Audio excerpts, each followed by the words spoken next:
लेकिन अब देख रहे हैं कि ये टूट करके दोबारा बनेंगे। हम तो पता नहीं लौट करके वापस आ पाए या ना आ पाए, उम्र के इस पड़ाव में खड़े हुए हैं। और अब भी डीडीए अपने अफसरों को बचाने में लगी हुई है, हमारी कोई चिंता नहीं कर रही है। कि आप यहाँ से जिन लोग जब भी घर खाली कर कर जा चुके हैं तब से उनको किराया दीजिए। तो मैं ये दोहरी मार ऑलरेडी झेल रहा हूँ। मैं बाहर भी किराया देता हूँ और यहाँ की भी ईएमआई भरता हूँ।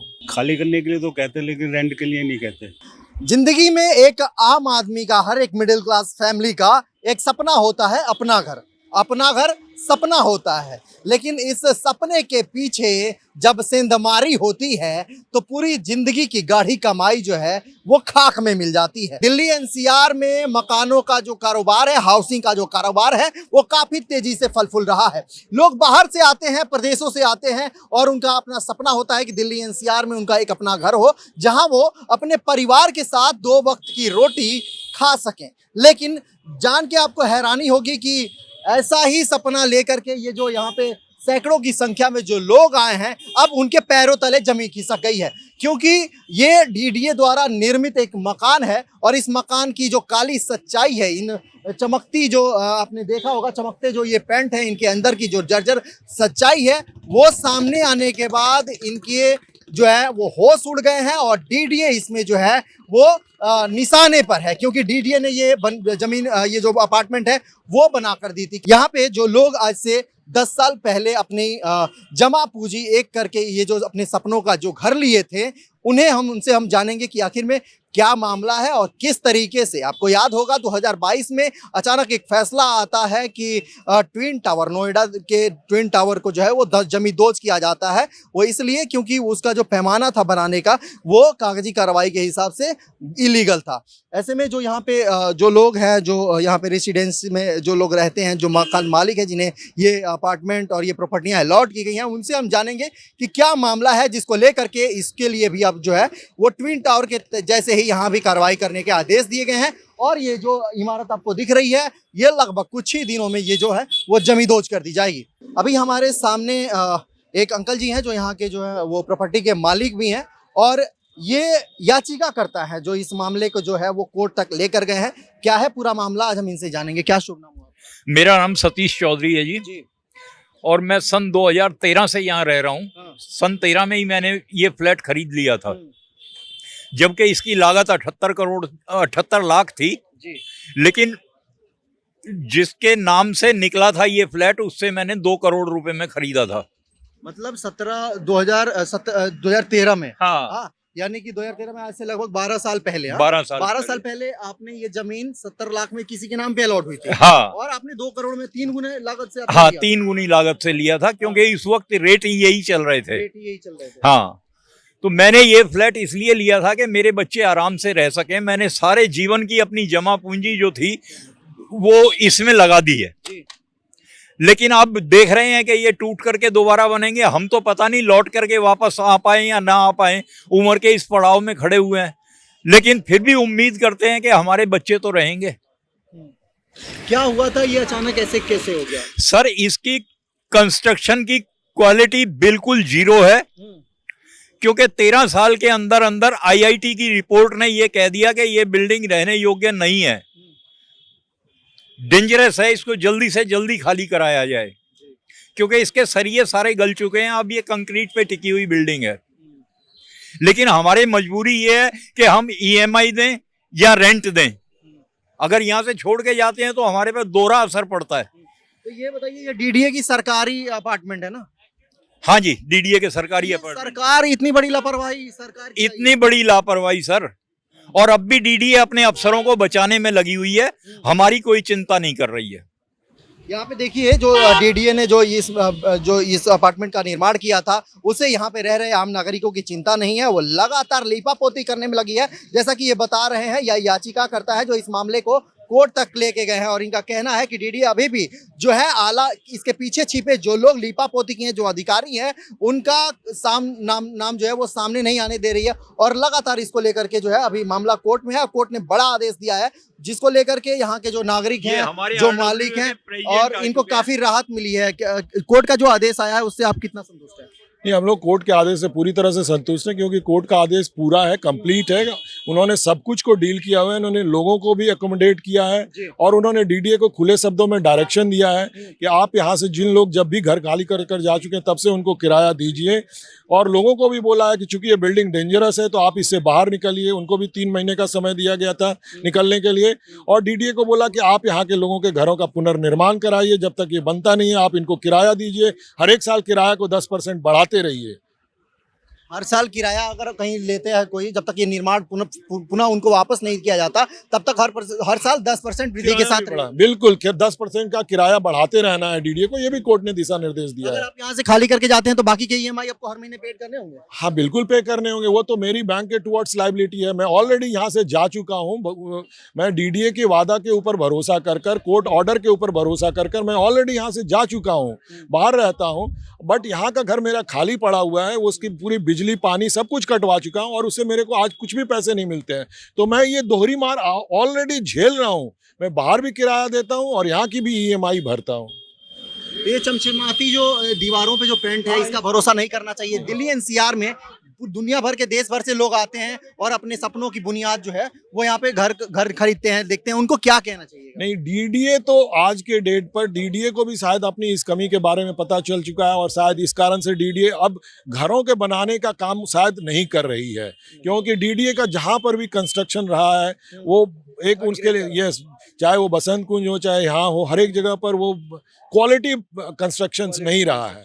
क्योंकि ये देखिए, ये बिल्डिंग 10 साल में, हम लोग एक आयु मानते हैं बिल्डिंग की आयु की 100 साल होती है, कम से कम 50-60 साल होती है, हाँ, बट ये 10 साल में जिस तरह से जर्जर हो गया ये बिल्डिंग कि टूटना इसको साइंस जो हमारे रिपोर्ट आ रही है वो बोल रहे हैं कि इनको तोड़कर बनाना ज़्यादा आसान होगा बजाय कि इनको रिपेयर करना। तो आप इसी से समझ सकते हैं कि इनका निर्माण किस तरह से हुआ होगा। अगर अथॉरिटी मान के चलिए, अगर इसका वो करती है, रिपेयरिंग करती है, तो एक तरह से हम लीपा पोती कहेंगे, क्योंकि खतरा अंदर है, बाहर से नहीं, बिल्कुल लीपा पोती भी रहेगी और उस लीपा पोती को खर्च करने में भी खर्चा इतना आएगा कि शायद बनाना उससे सस्ता होगा, सस्ता होगा। मैं आपसे एक आम लोगों के लिए एक वो संदेश देना चाहूंगा आपके माध्यम से, जो लोग अपनी गाड़ी कमाई, जीवन भर की कमाई लगा के दिल्ली एनसीआर में बिना जांच पड़ताल के अपार्टमेंट में अपने सपनों का जो घर लेते हैं, उनको क्या कहना चाहिए? नहीं, हम लोग तो अब हमेशा बोलते हैं कि आज चूंकि रेरा आ चुका है, रेरा लॉ आ चुके हैं, तो रेरा के जो थ्रू होती है, जो उनके अप्रूव्ड प्रोजेक्ट्स होते हैं,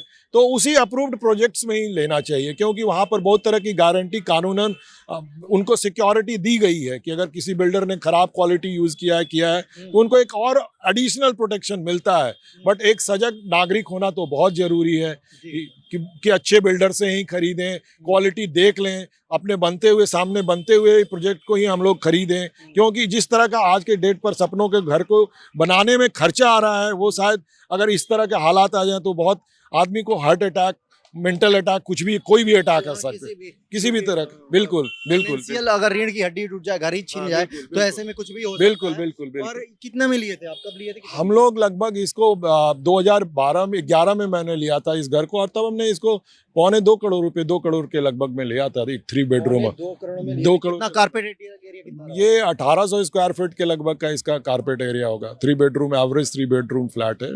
या ठीक है, हमारे साथ कुछ और भी लोग हैं जो यहाँ पे रहते हैं, उनसे भी हम जानेंगे। क्या शुभ नाम हुआ भैया? प्रदीप कुमार शर्मा। कहाँ के रहने वाले? ये दिल्ली के रहने वाले। ये जो अपार्टमेंट पे अभी जो कोर्ट की सुनवाई हुई है, क्या कुछ संतुष्टि है? क्या आपका कहना है? संतुष्टि तो हमें इसलिए नहीं है क्योंकि ये खाली करने के लिए तो कहते हैं, लेकिन रेंट के लिए नहीं कहते, रेंट नहीं देते। तो कोर्ट ने तो ये भी मेरे सुनने में आया, आदेश दिया है कि जब तक आप ये रिपोजिशन नहीं मिलता है आपको कहीं और डीडीए रेंट पे नहीं दे नहीं रही ना डीडीए, इस बात को मान नहीं रही, उनको बात को कंटेम्प्ट ऑफ कोर्ट होना चाहिए उसके ऊपर। अच्छा, हाँ। तो ये इसमें किसकी लापरवाही सामने आई? डीडीए की है, डीडीए के इंजीनियरों की लापरवाही है। हाँ, जो इसमें डीडीए ने किसी पे कार्रवाई किया है कि नहीं? नहीं, अभी किसी पे कार्रवाई नहीं करी। ये देखिए, ये डी ब्लॉक है जिसको लगातार लोग लेके कह रहे हैं कि क्या इसकी हकीकत है। ये देखिए, ये देखिए, ये दीवारें जो है वो अंदर की तरफ खिसक गई हैं। आप देखिए पीछे की तरफ क्या क्या हालत है यहाँ पे, और ये पिलर के नीचे की दीवार है, और देखिए यहाँ पे हर जगह जो है दीवारें वो फटी हुई हैं, और यहाँ पे जो सरिया है, सरिया तो बिल्कुल गल चुका है। ऐसे में देखिए कि सरिया का पता ही नहीं है कि सरिया इसमें है भी या नहीं है। और ये लोग कह रहे हैं कि लगातार ऊपर तक हम दिखाएंगे कि यहाँ पे जो है लीपापोती का लगातार डीडीए की तरफ से कोशिश की गई है। हालांकि चाहे कितना भी लीपापोती कर ले डीडीए, जो है सच्चाई वो अपने आप बाहर आ चुकी है, और ये लोग जो हैं यहाँ से अब विस्थापना के लिए वो तैयार हैं और यहाँ से अब दूसरी जगह के लिए लोग अपने अपने परिवार के साथ जाना शुरू कर चुके हैं।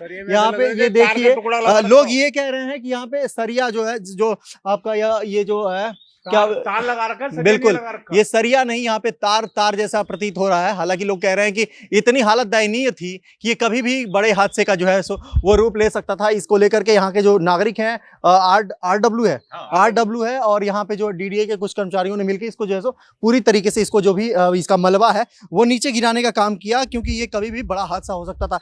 ये देखिए हमारे सामने ये जो बोर्ड लगा हुआ है ये डी ब्लॉक है और ये क्या कॉर्नर से आप देखिए कितना ये डरावना दृश्य है। अगर आप अपनी छत पे हैं, अपने रूम में है, बालकनी में है, तो हर पल जो है वो डर के साए में आप जी रहे हैं इस मकान में। और ये देखिए जिसको लगातार मैं बार बार कह रहा हूं कि डीडीए ने जिसका लीपापोती करने की कोशिश करी है वो ये मकान है। देखिए आप अभी हाल ही में लग रहा है, कितने दिन हुए होंगे ये डीडीए ने जो ये कार्रवाई की है, लीपापोती जो है आपको मैंने अंदर से दिखाया। ये जो दीवारें ये जो दीवार थी ये कैसे अंदर से टूटी हुई थी। ये कितने दिन पहले हुआ है?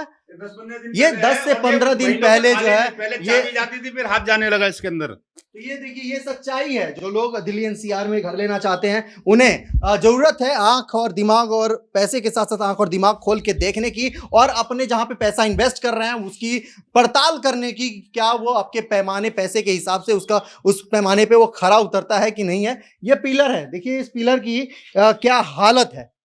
लोग कहते हैं कि सरकारी नौकरी चाहिए, सरकारी चीज़ें चाहिए, लेकिन ये सरकारी जो इमारत है इसकी क्या स्थिति है अब ये शब्दों में बयान नहीं किया जा सकता और लोग इसमें डर के साए में पल पल रह रहे हैं। वही बताया जा रहा है कि इसमें टोटल जो है 336 जो है वो फ्लैट्स हैं और लगभग 2.18 एकड़ में ये जो है ये एरिया जो है वो फैला हुआ है। अलग ही है बिल्कुल। ये देखिए बिल्कुल अलग है। ये दरवाजे का क्या मतलब जब ये पिलर ही पूरा का पूरा खुल चुका है। बता दें कि 2.16 एकड़ में निर्मित सिग्नेचर व्यू अपार्टमेंट का निर्माण 2007 में शुरू किया गया था। फ्लैटों का कब्जा 2012 में शुरू हुआ था। परिसर में जो है वो टोटल 12 टावर है जिसमें 336 उच्च आय वर्ग और मध्यम आय वर्ग के जो है वो फ्लैट्स हैं, लेकिन अब इनकी हालत जो है वो रहने लायक नहीं है। जैसे कि मैंने आपको पहले बताया कि IIT दिल्ली ने इस पर रिसर्च करा और उसने घोषित कर दिया कि ये काफी खतरनाक है, अब ये रहने योग्य नहीं है। ऐसे में लोग अब जो है ये अपने सपनों के घरों को जो है वो छोड़कर जाना शुरू कर चुके हैं। वहीं कुछ लोग ये भी कह रहे हैं कि जिस तरीके से इसको जो है 2007 में इसका निर्माण के जो है उसको नींव रखी गई थी और 2012 में यहाँ पे जो है अलॉटमेंट शुरू किया गया था, लेकिन 2014-15 में ही रहने के 2 से 3 साल बाद ही ये इमारत जो है वो ढहनी शुरू हो गई। इसके प्लास्टर जो हैं, इसके जो कंक्रीट हैं वो गिरना शुरू हो गए और लगातार इसमें जो है डीडीए लीपापोती उस समय से करती है रही। वहीं लोग ये भी कह रहे हैं कि इसमें जो है मेंटेनेंस के लिए डीडीए को लोग जो अपने तरफ से जो जिन लोगों ने अपना यहाँ पे रजिस्ट्री करवाया है, जो लोग इसके मालिकाना हक रखते हैं, उन्होंने कहा है कि यहाँ पे जो है वो 30 साल से भी ज्यादा के जो मेंटेनेंस चार्जेस हैं वो